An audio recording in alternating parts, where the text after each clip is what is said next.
Magandang umaga, Pilipinas. Narito na po ang magilagay na panahon ngayong araw ng Tuesday, 10 February 2026. Kasi po sa ating synoptic situation, wala pa rin po tayong namumonitor sa ngayon na mga low pressure area sa loob at labas ng ating Philippine Area of Responsibility. Ngunit ang shear line ang makakaapekto sa Visayas at Northeast Monsoon naman sa Luzon. Dulot nga ng shear line ang buong Visayas, Albay, Sorsogon, Dinagat Island ay makakaranas ng maulap na kalangitan na may kalat-kalat na pag-ulan, kulog at kidlat. Samantala, dulot ng Northeast Monsoon ang Cagayan Valley, Cordillera Administrative Region, Quezon at sa nalabing bahagi ng Bicol Region ay makakaranas ng maulap na kalangitan na may mahinang pag-ulan. Sa Metro Manila at sa nalabing bahagi ng Luzon ay maging bahagyang maulap hanggang sa maulap na papawirin na may mahinang pag-ulan. Dulot naman ng mga localized thunderstorms ang Mindanao ay makakaranas ng bahagyang maulap hanggang sa maulap na papawirin na may pulupulong pag-ulan, kidlat at kulog. Dumako naman tayo sa flight level wind chart. Dito sa 925 at 850 hectopascal, makikita natin ang lakas ng hangin dito sa may nagsisimula dito sa may parte ng Southern Luzon hanggang Visayas na umaabot hanggang 90 kilometers per hour. Samantala, dito naman sa 700 at 500 hectopascal, makikita natin dito na sa parte ng Central Luzon na merong anticyclonic na nag-indikasyon ng maganda ang panahon at pagdating naman, pero ang pagdating naman dito sa may Visayas, nandun pa rin ang lakas ng hangin at doon sa may parte ng Batanes.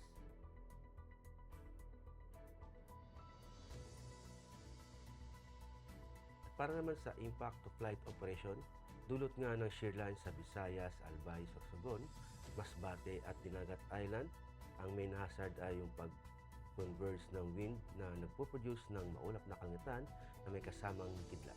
Ang impact nito sa rotary ay mga mabababa ang clouds na makakaapekto sa visibility at ang sa fixing naman ay yung approach and landing operation na may encounter sa low ceiling, turbulence and instrument condition, possible delays or diversion.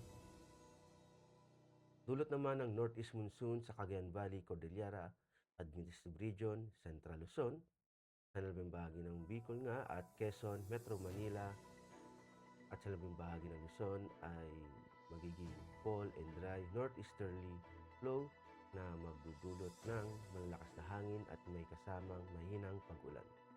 Ang impact nito sa rotary ay strong crosswind and wind gust at possible ito mag-restrict sa take-off and landing operations.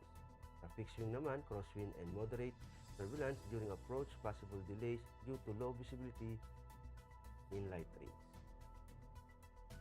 Sa nalabing bahagi ng Mindanao, dulot nga ng localized thunderstorms.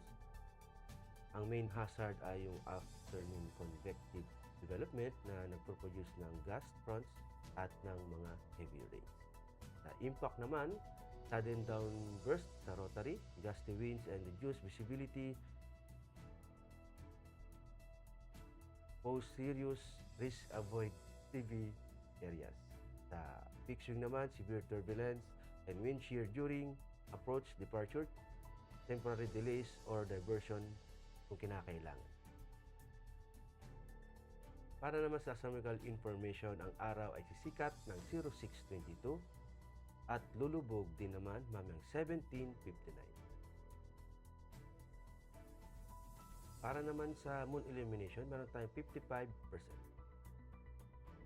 At para manatiling updated sa lagay at pagtayo ng panahon, i-follow lamang ang Air Force Weather Center sa mga social media accounts. Sa ngalan ng aming commanding officer na si Colonel Alvin Jan Hugador, PAP Jesse, ako po si Technical Sergeant Brian Benedict Garcia, Weather Forecaster ng Air Force Weather Center. Maraming salamat po.